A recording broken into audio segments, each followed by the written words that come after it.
Eu sou Otmar Schneider, analista de valores imobiliários, e no vídeo de hoje a gente vai responder uma pergunta de um investidor que acompanha a gente aqui no canal.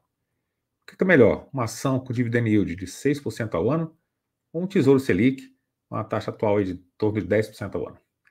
Então, se você gosta desse tipo de conteúdo, aqui embaixo você vai encontrar o link para os meus relatórios semanais de fundos imobiliários, relatórios de FIP, de FIINFRA, e também para a nossa comunidade do YouTube. Vamos lá para o nosso vídeo de hoje. Então vamos lá, ação com dividend yield de 6% ao ano ou Tesouro Selic? A gente vai buscar responder essa pergunta aqui, é do Manuel Carlos. Ele fala, não ficou claro, uma ação com preço estável durante 12 meses, pagando 6% de dividend yield, é melhor que uma Selic 10% livre de imposto? E a gente vai fazer aqui algumas considerações sobre esse assunto, né? Tentar trazer algum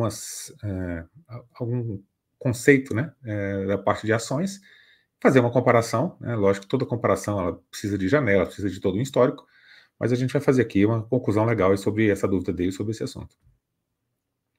Então, uma ação de empresa listada na Bolsa de Valores, ela tem algumas peculiaridades. Então, o fundo imobiliário ele é obrigado a distribuir 95% dos lucros.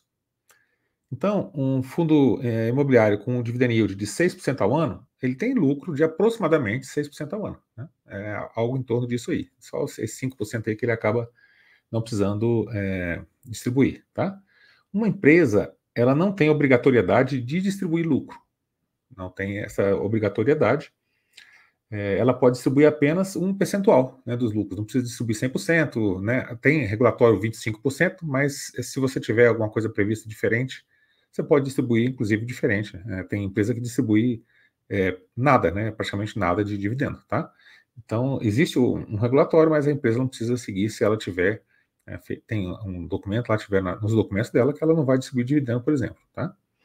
Então, o mais importante para você investir em ações, primeiramente, é você entender um pouco de contabilidade, né? Você tem que entender a linguagem dos negócios. A contabilidade é a linguagem dos negócios. O fundo imobiliário, você tem lá a receita com os aluguéis, você diminui das despesas do fundo e tem lucro, que é todo distribuído para o cotista. Então, é muito mais fácil de você entender. Você entende como é que funciona um aluguel de um imóvel, é mais fácil de entender. A ação não, ela tem um negócio todo por trás dela, não é obrigado a distribuir o percentual de lucro, então é uma coisa bem mais complicada para você analisar, né? Então você tem que conhecer também o histórico da empresa, quem é essa empresa, ela tem uma boa gestão, ela está num setor perene que você acha que vai ainda durar muitos e muitos anos, ela tem lucros consistentes ao longo do tempo, ela é uma empresa que apresenta lucro ao longo de todos os anos. E aí a gente chega no finalzinho, né? Para saber se o dividend yield de 6% é bom ou ruim, a gente tem que saber qual que é o payout de distribuição. O que é o payout? Quanto dos dividendos, né, quanto do lucro que essa empresa tem, que ela distribui para o acionista. Então ela pode distribuir 20, 30, 40, 50, 60%. Então você tem que saber quanto do lucro que está sendo distribuído. Por último, você vai analisar o dividend yield, para saber se é bom ou não, né? E se esse lucro que está entrando no seu bolso, ele é só uma parte do lucro, se é mais do que a empresa está tendo de lucro, está distribuindo acima do que ela está tendo lucro, está tendo prejuízo, está distribuindo. Você tem que entender o que está acontecendo antes de chegar o rendimento aqui no seu bolso. E aqui eu peguei, né, o caso aqui do Banco do Brasil, né, o BBAS. Eu vou me tirar da tela aqui para ficar mais fácil para vocês assistirem. Então aqui tem o PL, né, que é o preço sobre lucro, e o dividend yield de BBAS3. O preço sobre lucro é quanto que você paga, né, pelo lucro que você tem. E o dividend yield, ele é o lucro dividido pelo preço. Então uma coisa é o oposto da outra, né? O PL é o preço dividido pelo lucro e o dividend yield é o lucro dividido pelo preço. Só que o dividend yield é o lucro distribuível pelo preço, né? Tem que descontar a parte do payout. A gente vai ver isso aqui um pouquinho mais para frente. Então, aqui tem o Banco do Brasil, né? A cotação hoje está 27,71, teve desdobramento. Nos últimos 12 meses ele rendeu 43%, né? Então subiu muito o Banco do Brasil nos últimos 12 meses. O preço sobre lucro dele é de 4,96. Então, se você pegar aqui o lucro que ele teve, né, com relação a essa cotação aqui, você vai ver que ele teve em torno de 5,40, 5,50 de lucro. Né? Para você ter um PL de 4,96 com uma cotação de 27,71, você tem que ter um lucro de 5 e pouco. E aí a rentabilidade, aqui embaixo tem a rentabilidade, né, do Banco do Brasil. a gente tem a rentabilidade nos últimos 10 anos de 296,92%. É bom ou ruim? Né? A gente vai ter algumas comparações aqui no final. E a rentabilidade real é de 127,81%. O que é a rentabilidade real? É acima da inflação. Então, descontando toda a inflação desse período, ele teve uma rentabilidade de 127%, né, acima da inflação. Isso dá, né, aproximadamente inflação mais 8,5%. Você vê que ele entregou mais do que dobrou o capital, né, deu 127% em 10 anos. Para dobrar o capital, a taxa certinha é essa vermelha que eu coloquei aqui, 7,17%. Então, com 7,17 acima da inflação, você dobra a cada 10 anos o seu patrimônio. Tá? Então, por isso que eu coloquei esse 7,17 aqui. Então, o dividend yield do Banco do Brasil foi de 8,43%. Ou seja, ele distribuiu 8,43% de rendimentos com relação ao preço.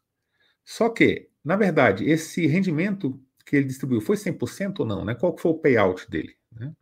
E aí a próxima figura aqui traz alguns dados aqui com relação aos indicadores do Banco do Brasil. Então, o payout dele foi de 41%. Ele distribuiu um dividendo de 8,43%, entregando só 42% do lucro. Então, os outros 58% do lucro, ele reinvestiu na atividade dele. Então, ele só distribuiu 42% do lucro, teve um dividend yield de 8,43%. Excelente, né? Muito bom.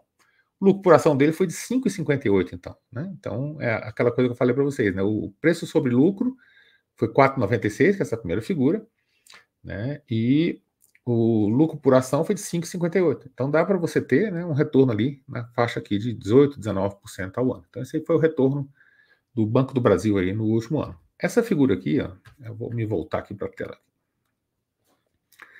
Então, esse slide aqui, eu vou falar um pouquinho sobre dividend yield, né, que é o lucro sobre o preço. No fundo imobiliário, ele distribui praticamente 100%.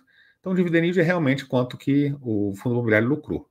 No caso da empresa, não. Né? O Banco do Brasil teve um lucro, né, um dividend yield de 8,43%, mas não distribuiu todo o lucro. Né? Ainda distribuiu 42%, né, os 58% ele reinvestiu na atividade. Então, o preço sobre lucro, né, do Banco do Brasil está em torno de 5%. Se o preço sobre lucro está em torno de 5, que é 4,96, então o dividend yield, se fosse 100% distribuível, seria 20. Ele teria um dividend yield de 20 ao lucro atual que ele tem. Só que a ação ela não tem sempre o mesmo lucro, né? Tem um monte de tipo de coisa que impacta ali o lucro das empresas. Tá? Então, se o PL do Banco do Brasil é de 5, o dividend yield com payout de 100% seria de 20. Seria um dividend yield muito mais alto aí do que praticamente todos os fundos imobiliários. Né? E aqui eu fiz uma comparação do Banco do Brasil, né, numa janela de 10 anos. Por quê? Porque aquela figura lá trouxe a rentabilidade de 10 anos, eu trouxe aqui então de janeiro de 2014 até janeiro de 2024, qual foi a rentabilidade de cada um deles. Então o Banco do Brasil, se você for olhar aqui o Banco do Brasil, ele teve uma rentabilidade aqui de 300% no período, foi aquele 290 e pouco, 300%. Nos últimos 10 anos foi 300%. Coloquei Banco do Brasil uma boa ação, coloquei aqui também um bom fundo imobiliário, HGLG, deu 307. Então deu, sei lá, 5% a mais ao torno de 10 anos, né? Mas ficou praticamente a mesma coisa. E a Selic do período? 141,88. Então, tanto o Banco do Brasil quanto o HGLG 11, eles deram, né, mais do que o dobro aí da Selic no período, né, nessa janela aí de 10 anos. Então, ambos foram muito bons investimentos, né? Foram excelentes investimentos. E aí, qual que é o melhor, né, para a gente poder concluir aqui o assunto? Que é a pergunta, né, do vídeo de hoje. Uma empresa com dividend de 6% ao ano ou um Tesouro Selic com 10%, né, já descontado uma inflação, digamos que fosse uma Selic de 14%. Então a gente teria que ver o retorno. Se essa Selic ficasse a 14% ao longo de todo esse tempo, né, ou seja, 10% acima da inflação nesse período, com certeza, porque ela tem um risco muito menor, né, seria um melhor investimento. Como ela varia muito, a Selic cai, a Selic sobe, né? As empresas também, o lucro aumenta, diminui, você tem todo um ciclo. Eu fiz aquela comparação lá, então vai depender muito da janela. Tem janelas perto de 2016 que os fundos imobiliários e as ações eles vão ser muito pior, né? E a Selic fica muito melhor. Então essa figura aqui, ó, você consegue ver. Por exemplo, você investiu em Banco do Brasil em janeiro de 2014, tá? Em janeiro de 2016, ele tocou menos 40 aqui. O que isso significa? Isso aqui é um retorno total. Digamos que você tenha pego 100 mil reais que você tinha lá guardado ao longo da sua vida inteira e investiu tudo no Banco do Brasil. Isso em janeiro de 2014. Como que estava o seu patrimônio em janeiro de 2016, com todos os dividendos recebidos?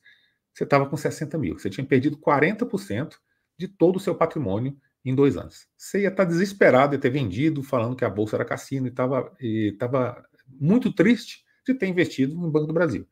Então a gente pegou o auge de uma crise financeira aqui, até 2016. Depois de 2016, o Banco do Brasil disparou. Então você vê aqui em vermelho, o HGLG11, né, ele está muito menos volátil, ele varia muito menos. Essa linha verde aqui, retinha, é o Selic, né? Tesouro Selic. É sempre um pouquinho para cima, todo dia um pouquinho para cima, vai acumulando aí ganhos sem volatilidade. A linha vermelha, você vê que ela vai quase sempre para cima, mas tem volatilidade. E a linha verde, que é o Banco do Brasil, vai muito para baixo e muito para cima, ele é muito mais volátil. Então, se ele tem mais volatilidade, ele tem mais risco, tem que entregar mais retorno. Então, por isso, o Banco do Brasil tem, né, um retorno, um lucro muito maior frente ao preço que você paga pelo lucro, porque ele tem períodos que você vai perder 40% do seu patrimônio, igual a gente viu aqui. Tá? Então, qual que é o melhor investimento? O melhor é aquele que você conhece e gosta. Né? Leve sempre em conta o risco ajustado ao retorno.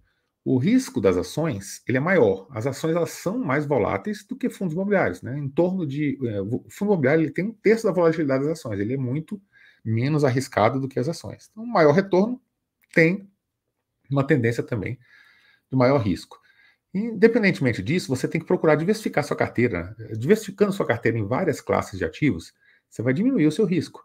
Então, você pode aproveitar momentos como momentos de grande queda, de grande volatilidade, para comprar ações que são mais voláteis, por exemplo.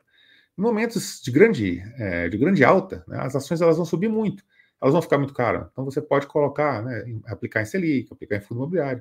Você tem uma distribuição da sua carteira em várias classes de ativos, você consegue aproveitar diferentes momentos, né, balanceando ali a sua carteira, né, tendo uma carteira aí com um risco mais baixo e um retorno bastante interessante aí ao longo do tempo.